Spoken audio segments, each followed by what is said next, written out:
Hello everybody and welcome back to another video. In today's video I'm going to show you how to post Instagram Reels from PC and laptops.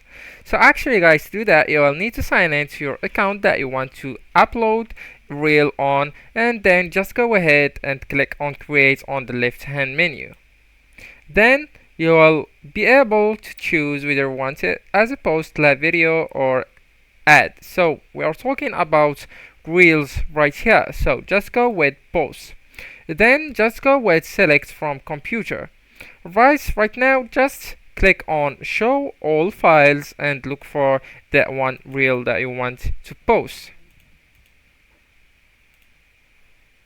After that just go ahead and click on next.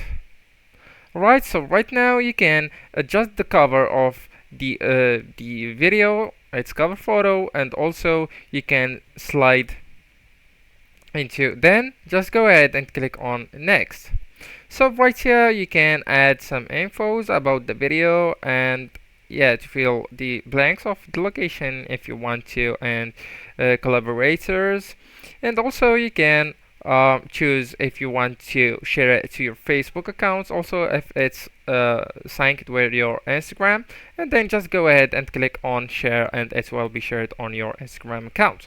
So actually guys, that's it. Thank you so much for watching and goodbye.